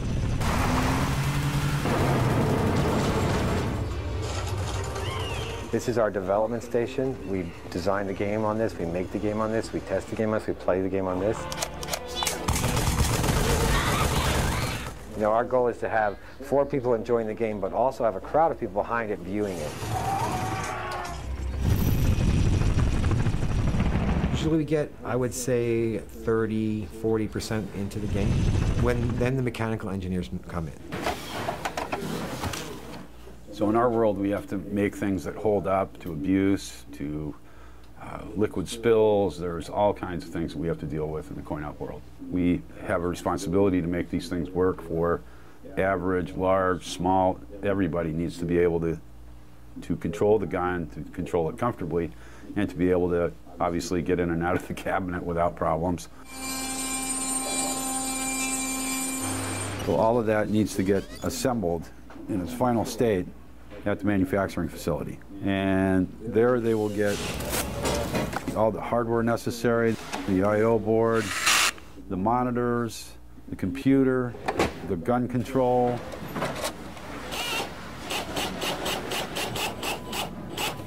Our goal was to get this thing as big and bright as possible so that in any location you can't miss it.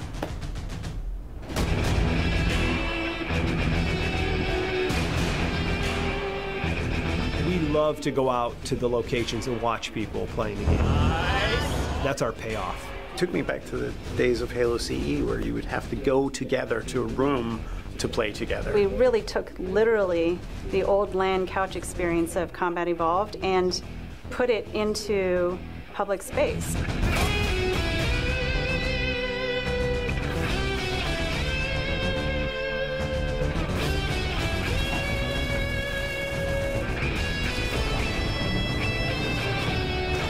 What I want people to see is I want them to be shocked that somebody actually built this thing. And I want this game to be everything.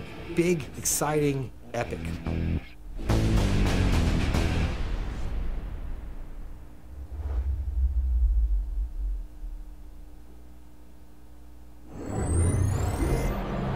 You can see the full documentary at the URL below. Next, Larry and Jeff are going to tell us what's coming to Xbox Game Pass. Guys, are we going to keep on the Halo theme? Tell me so. Yeah? For yeah? you, Juliet, anything. Do we have it? I think we have it. Oh, you know what that means, Jeff? If you've got Xbox Game Pass, good news, the Master Chief Collection is coming. All right. That's right, one of the most requested Our Game duty Pass. as soldiers is to protect humanity, whatever the cost.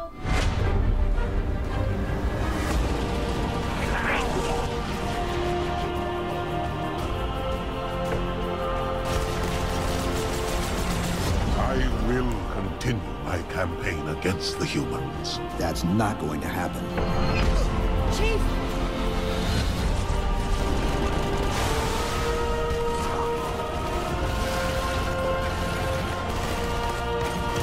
If he leads the Covenant fleet to Earth, they won't stand a chance. You have to stop him.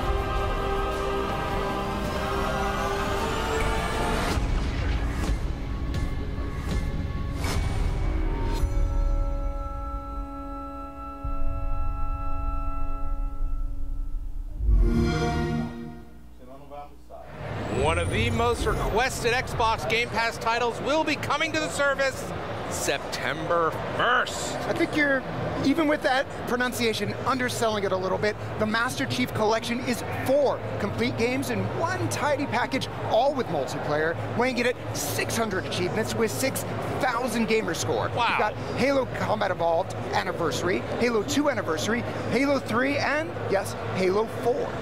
More importantly, though, this represents a major milestone for 343 Industries and the community, spanning several months. They've worked together in the Xbox Insider Preview program to test and refine major new improvements to Master Chief Collection. Now, when it releases September 1st on Xbox Game Pass, the Master Chief Collection, all of these improvements will be available, including improved matchmaking, offline LAN support, faster load times, and Xbox One X enhanced improvements, including 4K and HDR support, and even better, if you're a multiplayer fan, check it out, 60 frames per second. Halo 3 multiplayer on the pit at 60 FPS, I'm in. It's like butter. Now that's the update you're gonna see in September. The team, they're not done. Master Chief Collection will continue to see improvements, including an upcoming custom game browser, so you can create and find unique player-created matches and game types. Find what you want. Oh, God, I love this. This is so fantastic. Now, that's a whole lot of news. How about we tag out and bring some new hosts in so they can keep going? Ready? Go! Slap hands. We're good. All right. Woo.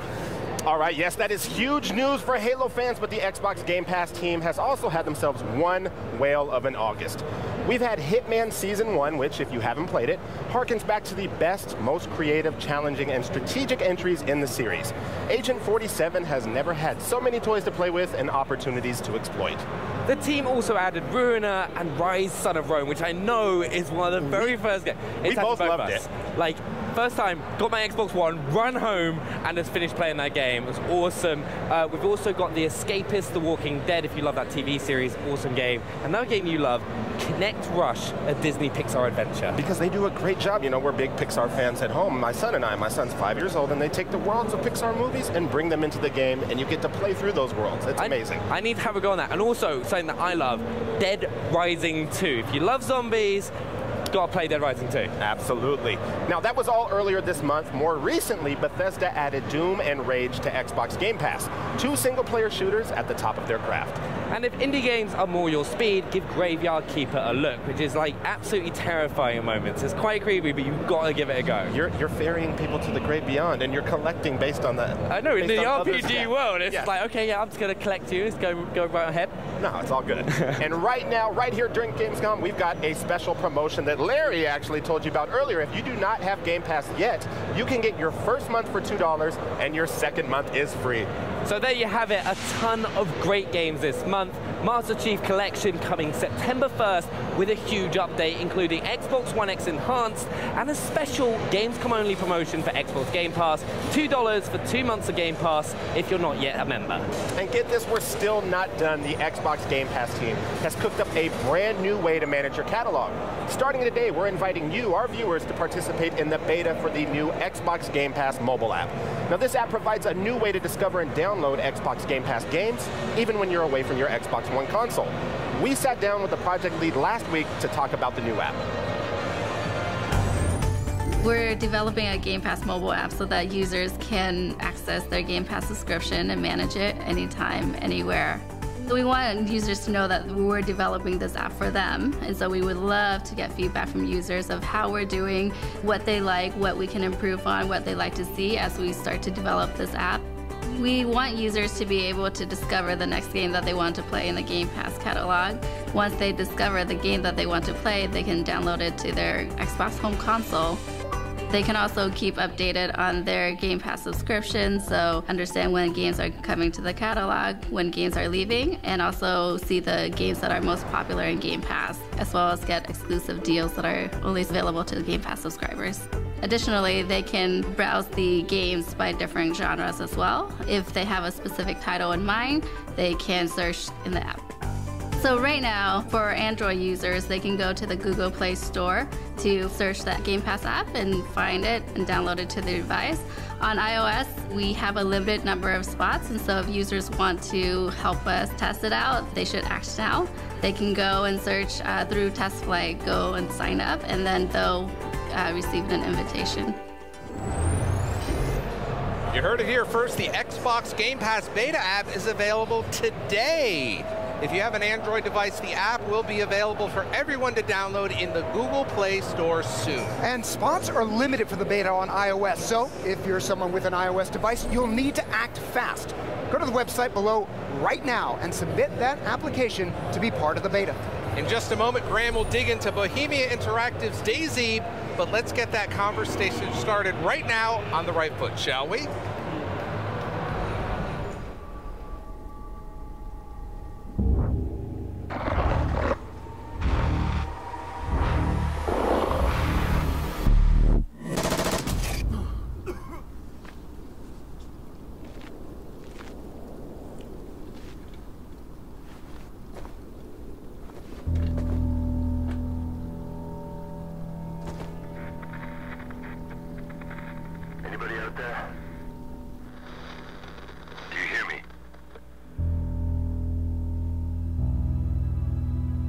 Let me be the first to welcome you to the end. Uncivilization.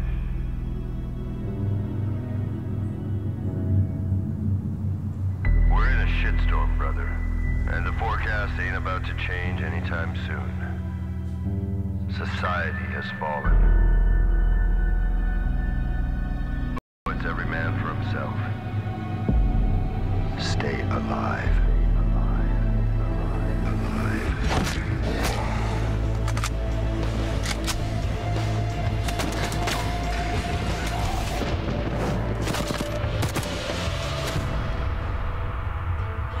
This place will test you, beat you down, bleed you dry, if you let it. How good was that trailer? And August 29th, that is right around the corner. So I'd like to welcome Eugene Harton, lead producer at Bohemia Interactive. Welcome, Eugene. Thank you for having me. How you doing? Doing all right. It's a perfect day. We're having an amazing time with the players out there at our booth. So it's quite good. Speaking to your mic for me, Eugene. There you yeah, come. Sorry for that. Don't worry. Amazing trailer, mate. For people who don't know DayZ or maybe haven't played it before, give us an introduction to the game. Okay, so the game itself is a hardcore simulation, first and foremost. We want to meet your expectations about living in this amazing post-Soviet world that's all about apocalypse and infected, and basically waking up somewhere where you need to stay alive. And that's the thing that the game is about. Now, I love the environment and the world you've created in DayZ, and you've really taken inspiration from real-world environments, real-world places. Like, talk us through that process. Yeah, sure. So the game is actually set in the world of Chernobyl, and Chernobyl was created quite a long time ago by Bohemia, and these large worlds are something that are very in almost DNA of Bohemia Interactive and being part of our games for quite some time. And Chernobyl is actually a snapshot of Czech Republic from around the place that Bohemia is actually based. Okay, cool. All right, so this is like you're battling and surviving in neighborhoods and areas and towns that you actually know. It's basically, you can go out of our office and you're in there. It's so close. But not as many zombies, right? No zombies there. Okay, good. That's a relief. Now, one of the things I love about DayZ is of course the hardcore survival and the action, but it's the relationships between players in the game that really intrigues me. The kind of moral dilemmas that are thrown up. Is that one of the most important things for you guys at Bohemia? So a lot of people think like we're definitely not a battle royale game, although some people might think so when they look at the game the first time. But in general, like the action is only part of the interaction that you're having in the game. And when you're meeting other players and using voice over IP to talk to them and actually create alliances, there is nothing strict about it. Like you can do whatever you want. So the moral dilemmas that you have in the game itself when you're playing it, and features that empower those interactions, like cannibalism, for example, because eating human meat is a thing in DayZ. And I remember a couple of stories from basically our sessions in general, where we're like hunting newbies who were coming from the coast further inland through Chernobyl, trying to survive, and we're feeding them human meat. And human meat actually causes crew in game, which is like a like disease that makes your hands shake. So ranged weapons are hardly usable after you do that. And you actually have like a really crazy laugh when you have Kuru, so you attract zombies around you. Right. So it's like a very detrimental thing, but also if you need to survive, you'll do anything to survive, and those moral dilemmas are very important. So what are the, this really is a hardcore survival game, right? So you've talked about cannibalism, which is, I mean, you have to be pretty desperate. Yeah, we're 18 plus. So. Right. What are some of the other mechanics for that kind of survival? Like, what do players have to do? So basically the character itself is simulated in many different ways, from blood types. For example, your character is kept alive not only by health, by blood itself as well. So you bleed out, you need to replenish the blood. It regenerates very slowly, but you can get a transfusion from another player. But you need to find one which has the same blood type as you. Right. So we get deep into the simulation itself and want to keep you immersed, making sure that everything that you would experience in real life in a similar situation, you get to experience in DayZ. Amazing. Now, so DayZ, we've seen the day, August 29th, coming to Xbox Game Preview. Do you have a short message for Xbox gamers, entering the world of DayZ for the first time?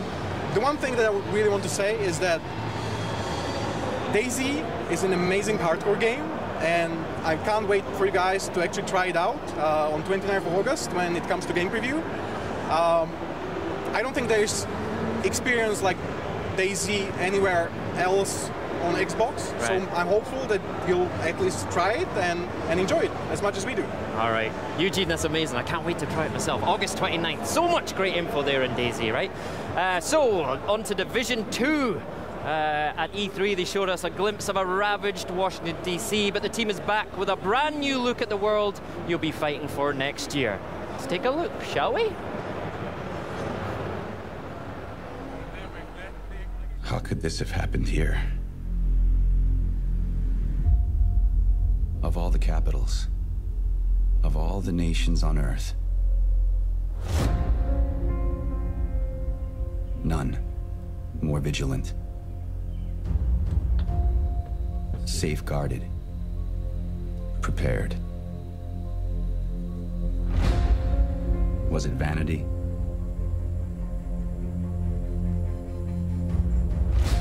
Bad luck? Or something more sinister? One thing is beyond question. This is where we push back. This is our defining moment. If we fail, our nation falls. We are the free world's last line of defense.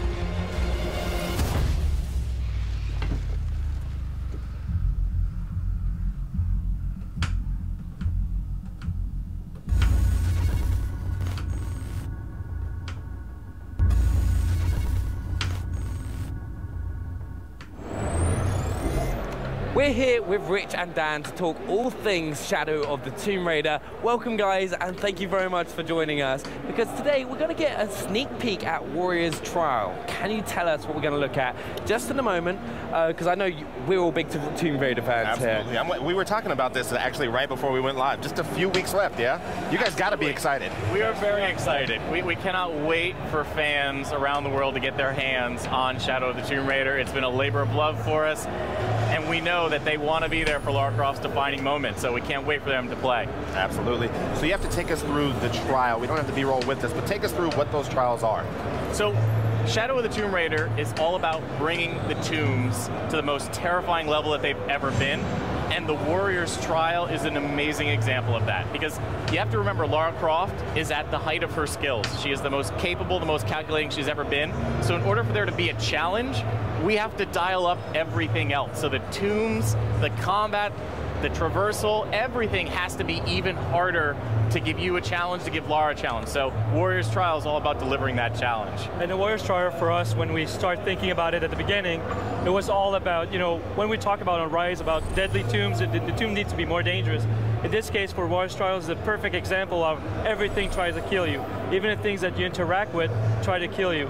And the interesting part of that tomb, the actual tomb that you're going to see, it's really a mechanism. It's a mechanism coming from the ground. This is something we push. We have one guy on the team that built all that with some Lego, so physically building it, and they did a lot of research to make sure that what we're showcasing even though it looks like technologies that they could use the manhã at the time, they didn't do it because we're stretching reality, but they had the technology to do that. Whatever was with with hydraulic and things like that, it was really possible. So this is very exciting to show. We do have some gameplay as well, which we're going to take a quick look at as well.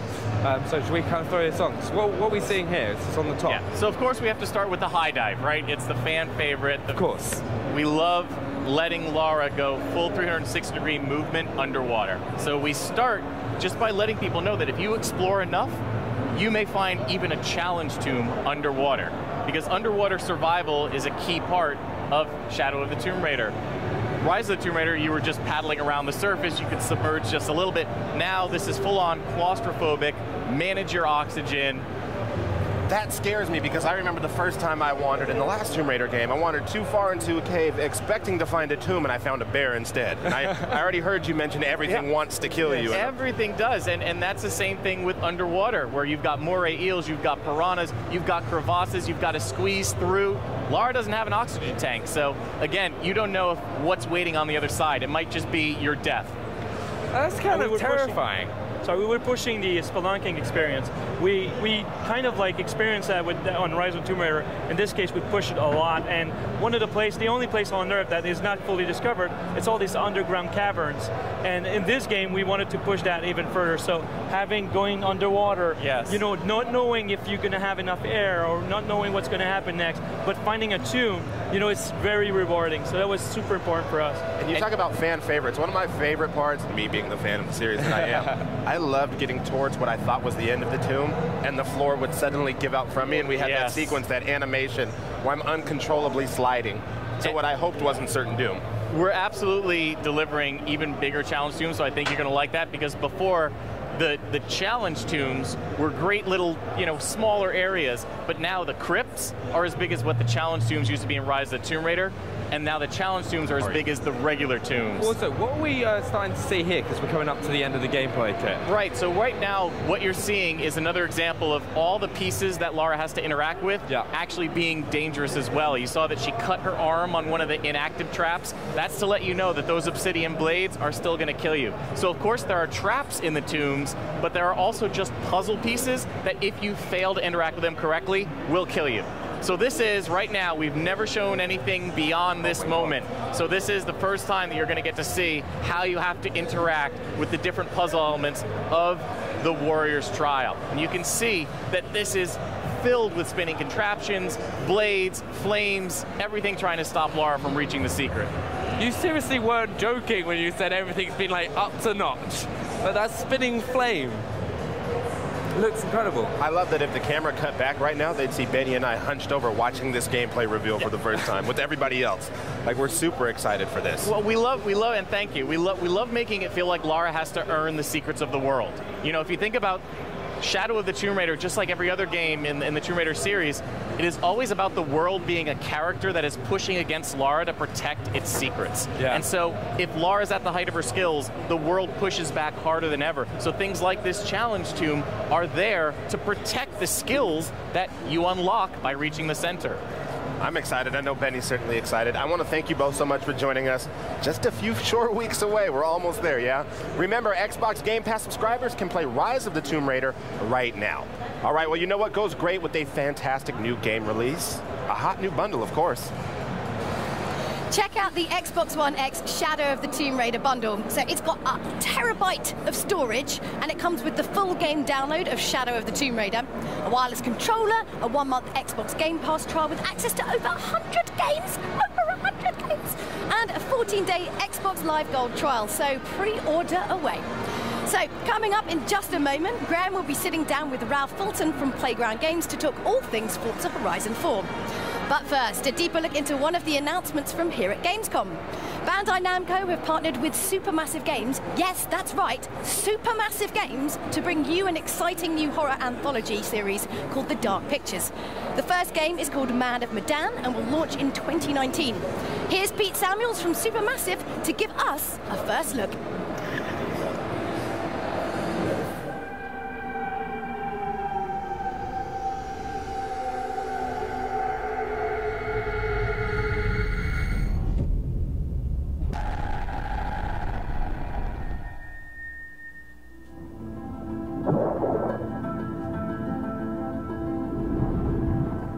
I'm Pete Samuels. I'm the Managing Director of Supermassive Games and the Executive Producer for the Dark Pictures Anthology.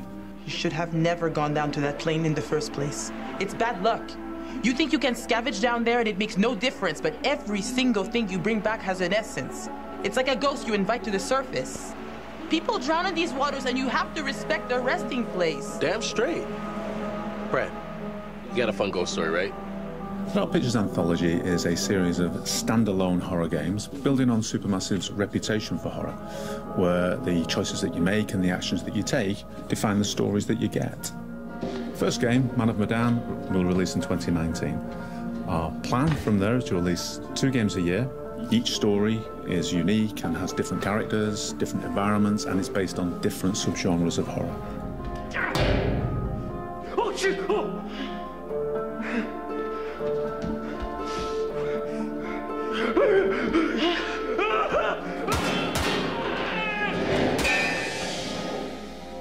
Gamescom 2018 is an incredibly exciting time, an important milestone for Supermassive. Not only is it our 10-year anniversary as a studio, and we're announcing the Dark Pictures as a significant horror anthology, but we're also announcing a brand new partnership, an exciting partnership with Bandai Namco Entertainment, and it's the very first time that we're announcing that we're bringing our games to Xbox, and everybody in the studio is massively excited about that.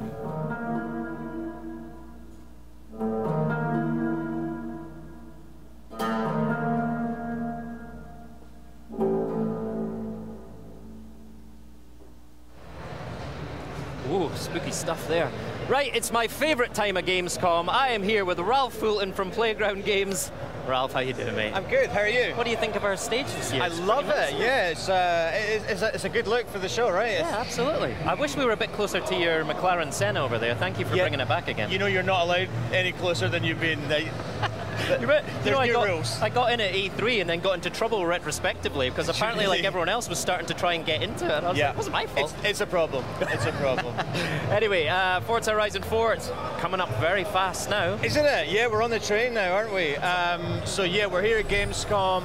We have got a bunch of things that we're showing people for the first time, a bunch of things we're talking about for the first time, as well as obviously recapping some of the big things about the game. There's so many big, exciting things about the game. As we talked about at E3, it's in Britain, which is awesome. Seasons is a huge component of the game. We're doing a little bit about that, showing people more of what the world looks like in different seasons. But yeah, we've got big news about how the online works in the game, and specifically we're talking about some of our truly competitive PvP modes in the game. Wicked. Well, let's talk about some of that. We've got some nice gameplay up here. Nice Cosy there. Good, it's lovely, that car, actually. I think that's actually one of the cars that you will get fairly early on in the game, and honestly it's just a blast to drive. And yeah, I think what we're looking at here right now is a pretty newly revamped PvP multiplayer mode called Team Adventure. So if you are familiar with previous Horizon games, as I know you are, absolutely. Online adventure has been the way you go and compete with others in Horizon games online. And the format has been broadly similar for the last couple of games in that it's all about the open world. It's all pretty seamless, you know, so you don't have to wait in lobbies, you're always driving, you're always in control of your car, and it takes you on a bit of a tour around the world, and you'll do races, or you'll do games, or you'll do a mixture of both, depending on what you've chosen. That format is great. What we've done this time is a couple of things. One, we have made it like genuinely skill-based, genuinely competitive, you know, so the person who is first will be in first, you know. Skills doesn't augment that anymore, clean racing doesn't augment that anymore. Okay. So it's a real test of skill in this kind of competition. And then the second one is reflected in the name. It's now called Team Adventure. That's what we're looking at here. So everything about this mode is now team-based. Right. So the points are based on how your teammates are performing just as much as about how you're performing as well, right? I think that's absolutely key, and it's the root of why we've made this decision and gone in this direction. The problem with online racing sometimes is that if somebody gets out in front, you're pretty certain they're going to win. You know, it's kind of a foregone conclusion. and other people can, you know, become a little bit less engaged in the game. You know, maybe they quit out of the game. Nobody wants that. It's not good for anybody in the game. With team racing, you know, maybe you're not the fastest in the field, but even just battling for second last, you know, you could get the points which, you know, are pivotal for your team that actually you end up winning as a team. So everybody can make their contribution, kind of regardless of skill. You know, everybody gets to make their contribution and help the team, and now everything is team-based within the game. You know, to play into that, I love the communication that you've now got, right? You've got these little emotes and communication lines that you can send to your teammates, right? Quick chat is new for the game. It's brilliant in the shared world. You know, you're just tootling around the world. It's great to, you know, to chat to other people. You get a whole different set of quick chat messages that you can equip for a game like this, for a playground game. We're watching what is Survivor mode right now. So you have a different set of messages that you can fire off, as I'm sure you'll see some of the players in this footage doing, just to add a little bit of gamesmanship, you know, a little bit of fun to the proceedings. But it's important to say as well, like, if players for whatever reason aren't motivated by competition or PvP, or they just want to get into the beautiful world you've created but not have other players in there, they can set it up that way, right? Absolutely, yeah. And I think, you know, we really think about making Horizon as a game for everyone. You know, we have so many different player types, many different player tastes. And yeah, you're absolutely right. There's some people that say to me, I just don't want to play in a shared world. I want to play offline on my own. You can absolutely do that. It's as easy as clicking a button in the pause menu, and then you will play an experience very similar to Forza Horizon 3. You know, so your world will be populated with drive avatars rather than real players. And it's as easy as, you know, just pressing that button. That's also great for you and I, you know, if our maybe our internet goes down at home. A lot of games, they're going to kick you out to the pause menu or to the main menu when that happens. Horizon 4 deals with it very elegantly, very seamlessly, and just basically transitions you into being in an offline state for as long as your internet is down. All right, good. So flipping back to PvP and competition, what other modes have you got in there for those players? So you will have, in fact, you just said to me off stage, you recognise that as Infected. Right. It's actually a team-based version of Infected. So what we've gone and done, racing takes care of itself. Team-based racing, you kind of understand how that's going to work. If you think about our games like Infected and King and Flag Rush, what we really wanted to do was introduce an element of team play, of cooperation, so that it's not just about, you know, the guy who tags the most infected people. Rather, it makes it about the team, so that there's that teamwork aspect, and the best team is the one that triumphs in the end. We've done that with all the modes there. So Infected becomes Survivor. It's now a round-based game. So one team starts as the Survivor, one team starts as the Infected. Right from the start, one goes at the other team. The twist is that if you are a survivor and you get infected, one of your teammates who's not infected can heal you. Nice. So there's a real back and forth sort of push-pull dynamic to the game, which is totally new. It's incredibly fun. We've done that with each of the games to make sure that, you know, teams want to work together, they communicate. And I really see that when we launch this game, I think there's going to be people, not everybody, but some people who really go all in on teams. They build their own team, their identity, their team badge, the outfits they wear when they compete. Right. And for them, there's a Grandmaster League, you know, which is like the best players in the world. I think a lot of people are going to be striving to get there. I can't wait to see how quickly somebody actually gets up to that skill level. Fantastic. So you've obviously created this amazing world, beautiful, historic Britain. Tell us more about the shareable world and how you can actually share that with other players. Yes, absolutely. So when you're driving around and you haven't opted out, as I described, basically we're just matchmaking you with players. So you are seeing other players where previously you'd have seen drive avatars. I think drive avatar technology has served us incredibly well. It does that brilliant thing of injecting personality into your world. How can we get more personality into our world? It's by actually having real people. That's our genuine belief about how that works. And we see this in the studio as we scale up our testing and fill our world with real people. Real people do crazy things, they do fun things, they do unexpected things. And even if you only play like in the mindset of a solo player, you just go about your races, you do your PR stunts and what have you. I think they'll add some colour, some vibrancy to the world, which just wasn't there before. Fantastic. Ralph, thank you so much for your time as always. Have a great week at Gamescom, and personally I just wanted to say thank you for putting Edinburgh in the game. My pleasure. A dream come true. Thanks, sir. All right, as you can tell, I'm super excited for Forza Horizon 4, surprise, surprise. So surely, there must be a Forza Horizon 4 console bundle. Right, Larry? Well, there's bundles, all right, Graham, but right now I got myself into this thing. This is I had to break out the gloves for this.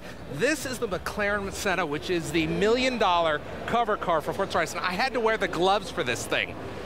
They're going to take the keys away from me. This thing is unbelievable. There's only 500 made, but it is the cover car for Forza Horizon 4. Chris Bishop is here to join us. Chris from the Forza team, great to see you. Great to see you, Larry. Now, this is an amazing vehicle. Yep, it's What can you tell us about this? They're only making 500 of them. It's the perfect car to be the cover car of Forza Horizon 4 because the handling and the aero is just out of this world. Now, we're here to show off this amazing hardware, but we have Xbox hardware to show as well, right?